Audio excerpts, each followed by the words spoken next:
out. But we are loading into game right now with the carousel. Got a few players running out. Temple doesn't get anything on the first run out there. Basically sums up Temple's day is not getting the first pick on carousel that they want.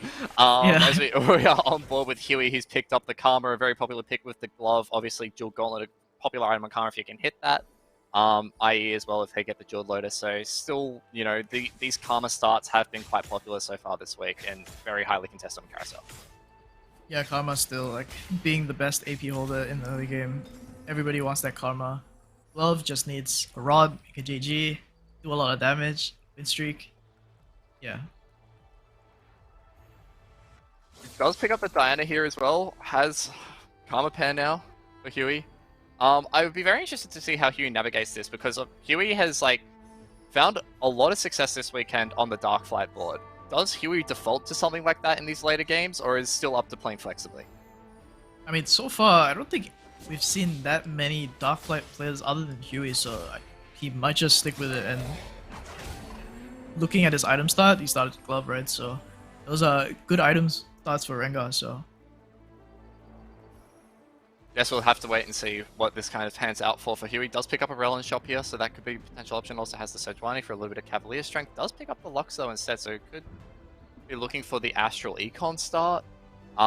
Again, still early days. We're still in stage 1 neutrals. No one's going to be dictating their entire game from here.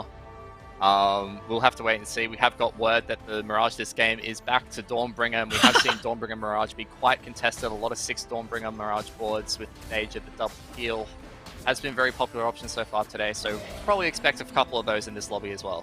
Yeah, I mean, we got 3 out of 3 Dawnbringer for cast today, so we're gonna run it back once again, I guess. Into the first augment selection here, Tiamat Ascension and Ancient Archives, up for Huey, Dewey, Louis. What are you kind of looking at here, if he's potentially looking for that Darklight Rengar board that he's so favored? Yeah. Talking about Tiamat, Huey is one of the players that actually do play Olaf. He was an Olaf player back in set 7. I don't know if he still plays it. Opting for the Tome, looking for Darkflight, gets Mirage, Scalescorn, Guild, and Lagoon. All of these are good, like probably except Lagoon, because his start is not as good for Lagoon, but the rest are really good. I mean, Guild Emblem has been something spoken about the entire set, really. It's just very good to get that Omnivamp online, really get that stacked up, you know. Push forward towards that. Enough talking about the game, though. We're not here for that. You guys are here for egg giveaways, surely. You can type !egg in chat if you want to get in on that egg giveaway. As we are watching this game in right now, where we see Perfect Slumbers board with the Beast Den. Not something that we've seen so far today. Yeah, I mean, Beast Den, I think Tamura picked it up on the last game of yesterday. Did not end up top 4ing that lobby. I think he went 7th, but we'll see how Perfect Slumbers does with this Beast Den. What is like the benefit of Beast Den in set 7.5, where obviously Shapeshifter got changed from a 2.46 to a 2.4? Like what is the kind of power in this augment now that have seen it, I guess, get a little bit of an increase in play rate? Yeah, I mean, Beast Den now you only have to have one Shapeshifter to get the aura around it, and it's 35% attack speed, so you can see Slumbers just playing the Na, just getting the full value, 35 attack speed for his whole board. It's just good. It just leads into a very easy Shiryu Siphon board, potentially even Zaya as well, because you do run Shapeshifters with the Jace and Shyvana in that board as well. Have to wait and see what the options are here for Slumbers. Does have the Titans, so you know, Titans is very well spoken about as being a Shiryu item across the set 7, and that's breached and a little bit into set 7.5 as well. This Lux cast, though, we have seen Lux clutch up a few combats. It came very close there for Omni, but Perfect Slumbers does manage to maintain the streak. We do see a nice cut there on the right-hand side. 4 players on 100 HP, 4 players have taken losses early, so a nice clean cut there across the first few combats. Yeah, if you see this kind of cut, you're usually gonna see the 100 HP players go a bit more aggressive on the levels, try to maintain their streak.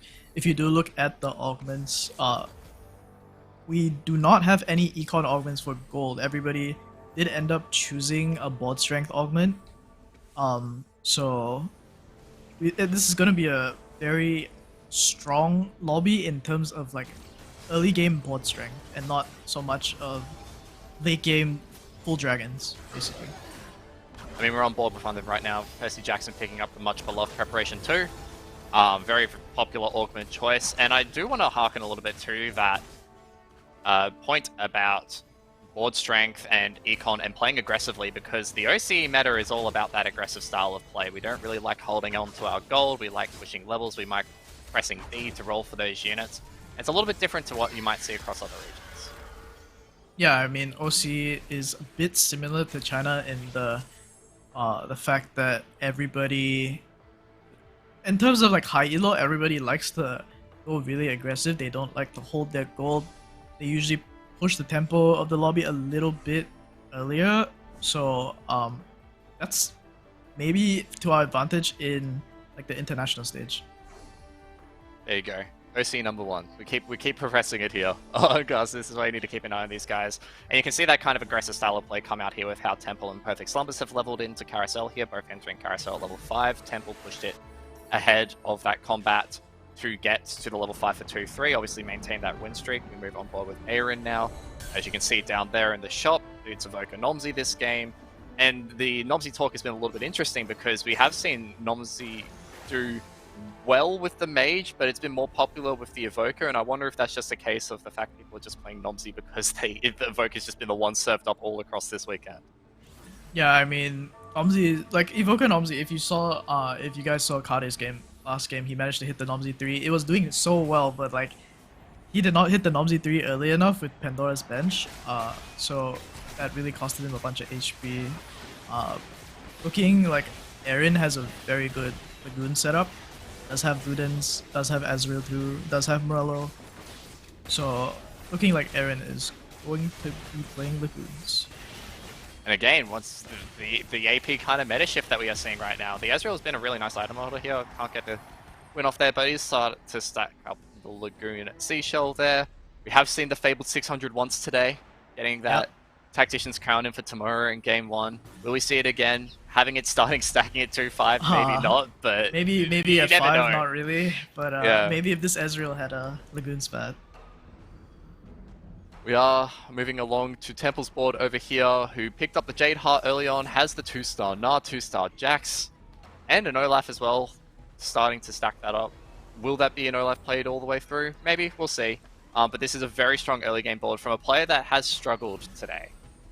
Yeah, Temple not doing that well, going 8-8-8-3 if I'm not wrong. Yes. Yeah, so hopefully he can pull out a win here. That does have Natu, does have Jax too, does have the item remover, so he could just stack his Gnar with Shiryu or Siphon items and try to win streak from there. I mean, still very early days. Jade Heart has just been a pretty solid pick regardless because of how popular the Shiryu Siphon board has been. Obviously the 3 Jade, getting that online, just having the Jade statue up is quite nice. You can play a little few units or you can push higher up in the vertical. Really just is so flexibly played around that. Have to wait and see how that goes, but Temple does manage to maintain that win streak all the way through. Only streaking player, I guess, in terms of win streak, but looking on the bottom side of the lobby so far, Huey, Dewey, Louie, 58 HP heading into Krugs. That is a lot taken in stage 2. Yeah, 58 is it is very, very low for Huey. I think the lowest I've seen is honestly like 56, 54. So he's right there with the low HP.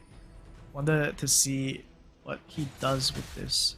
And that was after, I guess, the opening where he was looking at maybe the Dark Flight and then got the Guild Emblem, so kind of pivoted, but has been running, I guess, these weaker Astrals throughout the start. And yeah, you can see it. Econ's okay. He's going to be at 50 regardless of what happens. He can sell down to 50.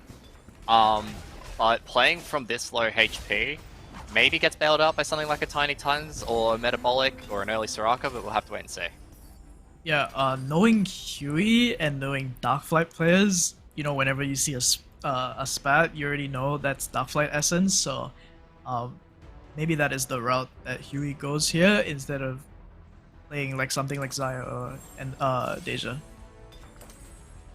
He does slam the Hand of Justice here just to get a little bit of extra board power. Those are really good Rengar items. Yeah. Yeah, talk us through a little bit about the Darkflight Rengar board, because we haven't necessarily seen it today. And, you know, for those who maybe weren't watching yesterday, might not have a decent understanding of what it's like. So usually on Darkflight boards, you usually just roll on 6. You hit your 1-star copies, maybe 2-star. You just hit a bunch of filials, bunch of rels. Uh, make a Darkflight. Sacrifice a Darkflight. Sacrifice a unit to the Darkflights, and then you get the stats. You'll just try to lose less HP than usual because of the extra HP you get from Darkflight, and then try to streak from there. Bit unfortunate for Huey there, taking another 3-unit loss there. Already Aaron's at 50. Nyla was jumping around with the shields just being casted across there. Bit unfortunate. Moving on. Exile, Celestial Blessing, Cavalier Heart. Celestial's always pretty flexible, does end up taking the Celestial Blessing for a little bit of extra healing. But a little bit of a slower game once again. Back into the gold and silver augments. Yeah, And we will see Huey the actually prismatics. looking to greed really hard here, not rolling at all. Is this Did like not a change his board 7 at at all. 3-5? Yeah, he's probably going 7 maybe next turn or the turn after. But yeah, he definitely wants to 3-5 it, I guess.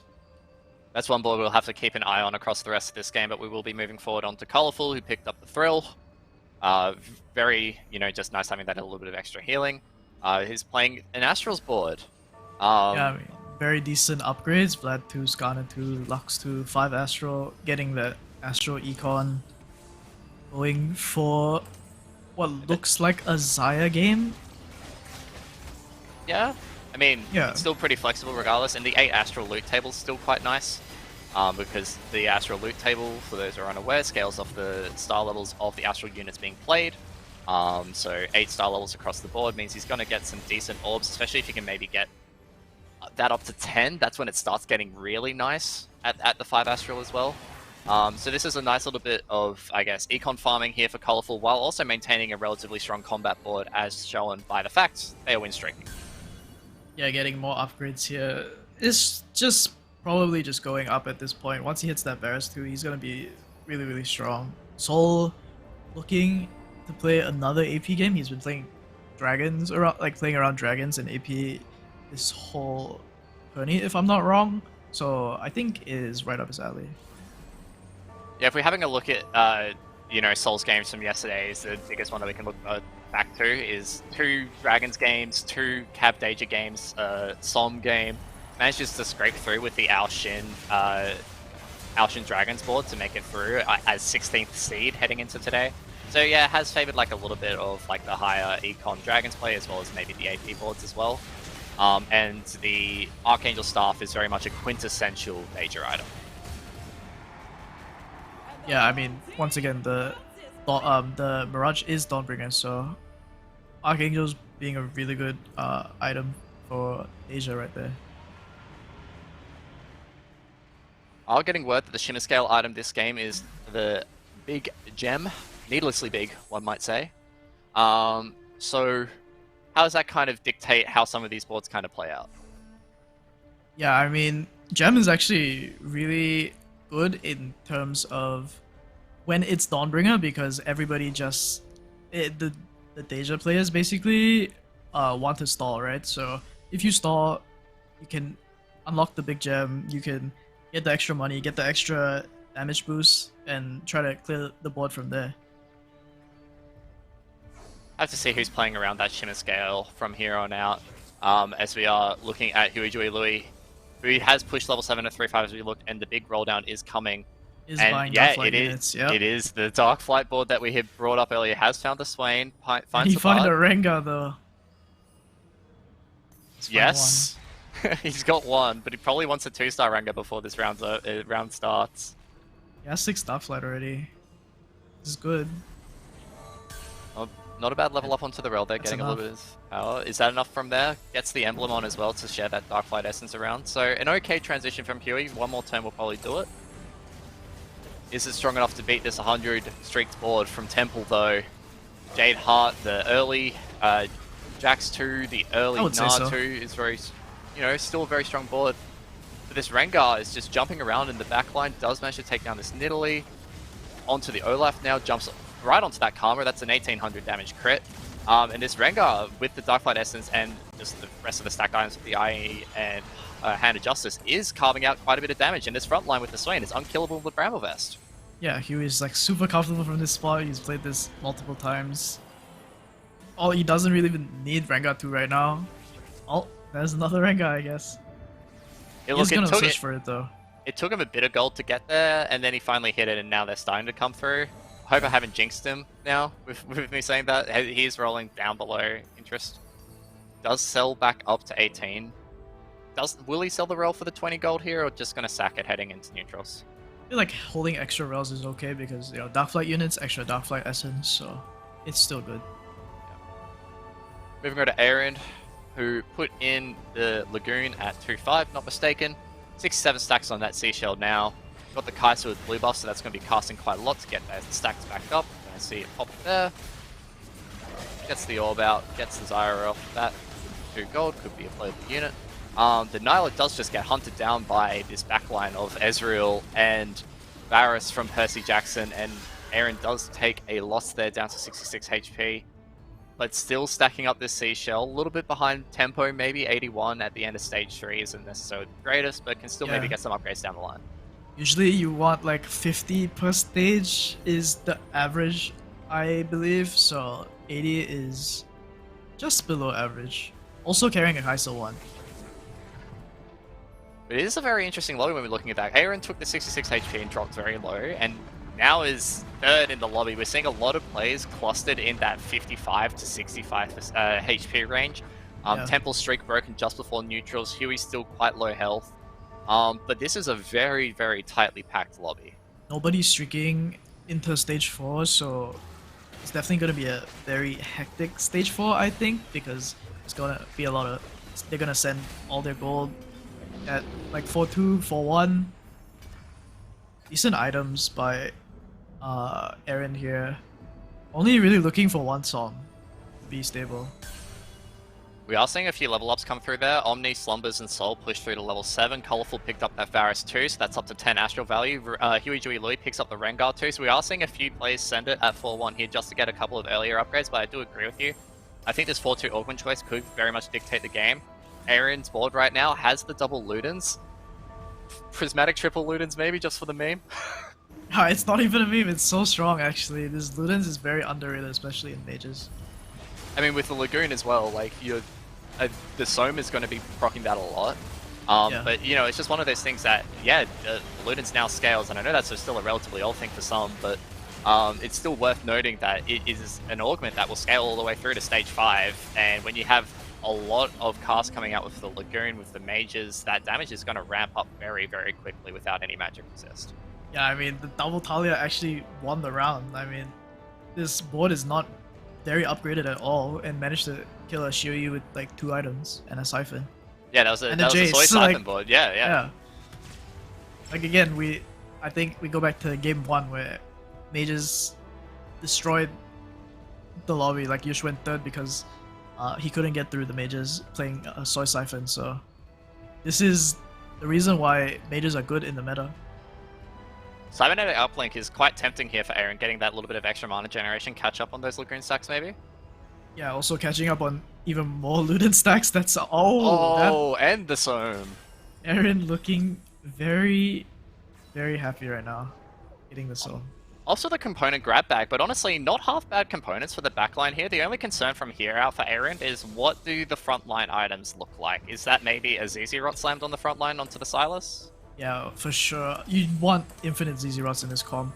Your frontline is just Silas Malphite, so it's very hard. It's like the reason why people don't like Lagoon as much is because the frontline is really bad.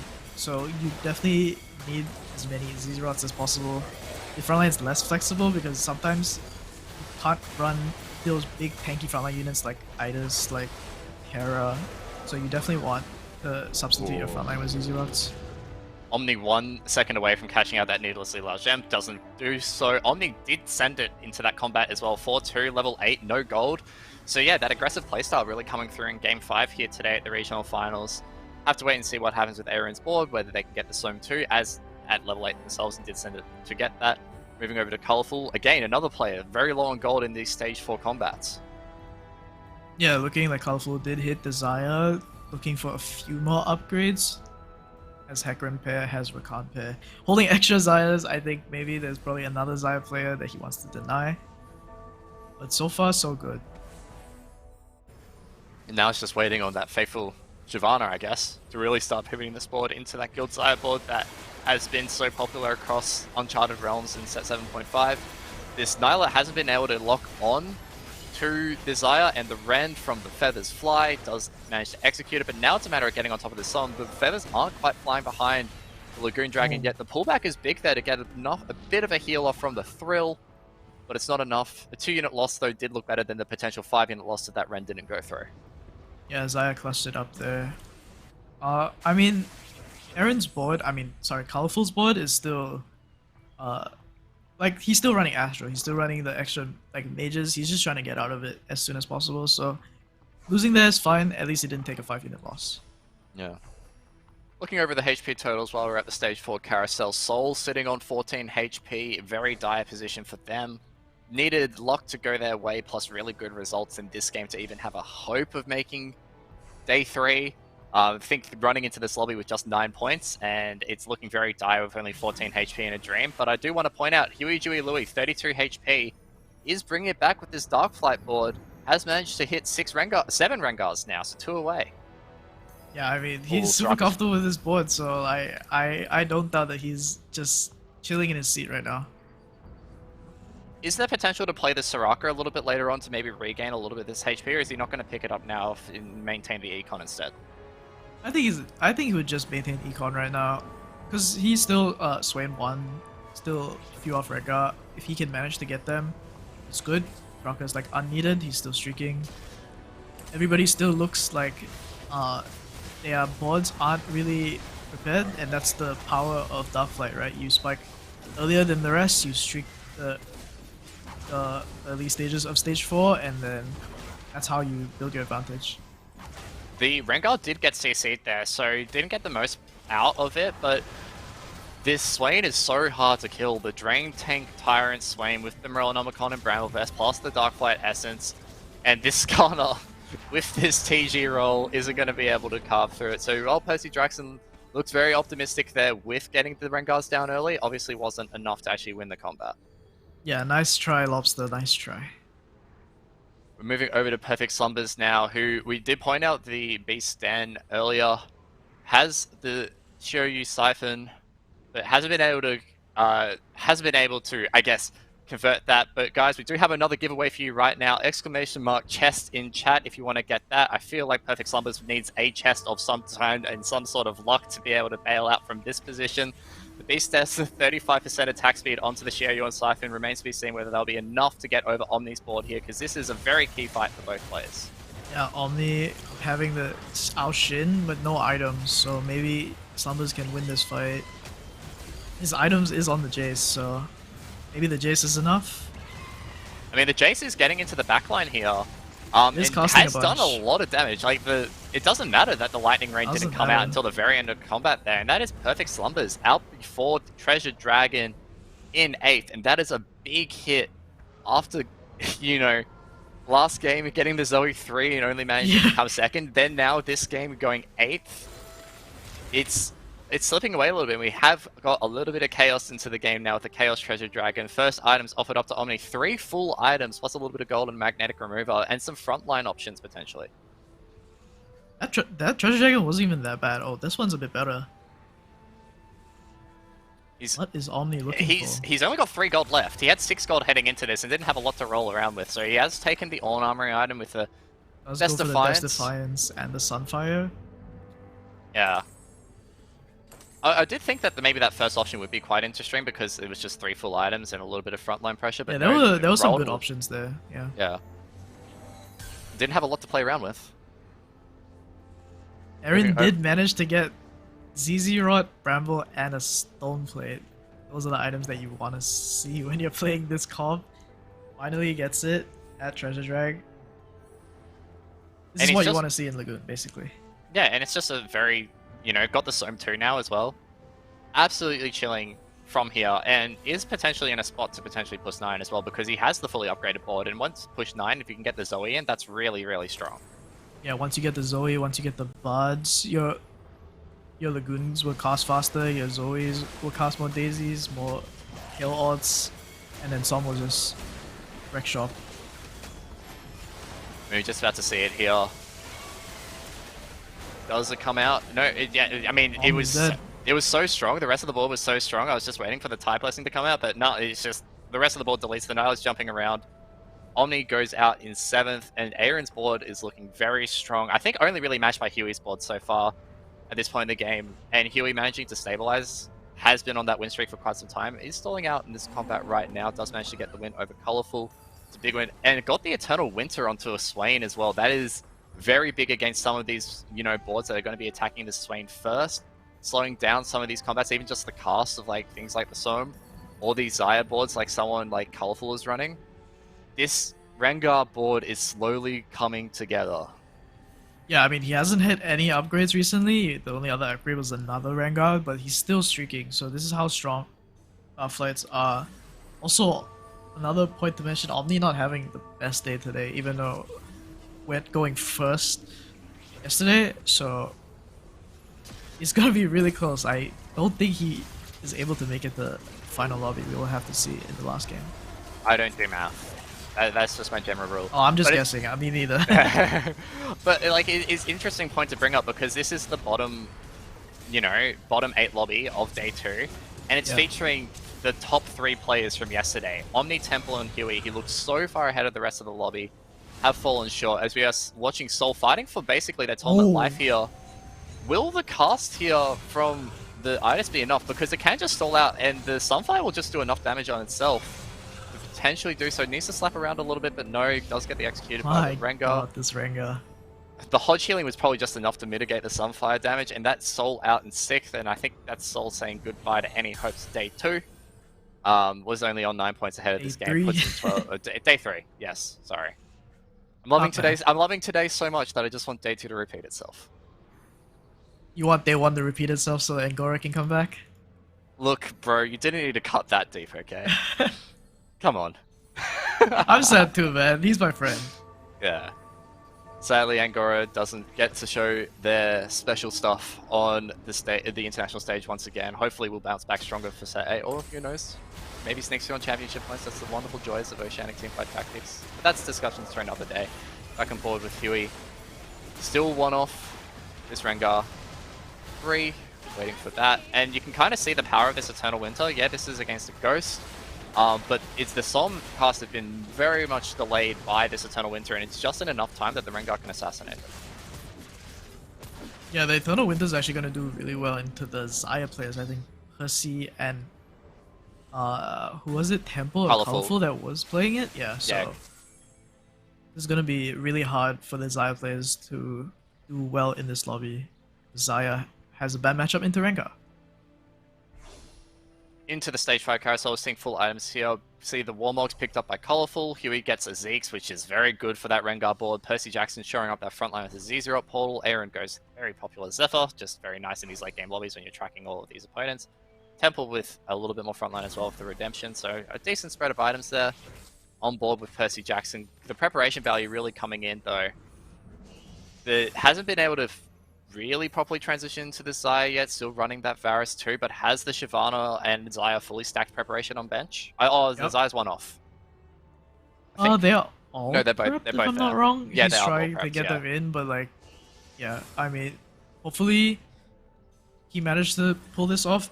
He did this yesterday as well into a first, so we will see if he could do it again.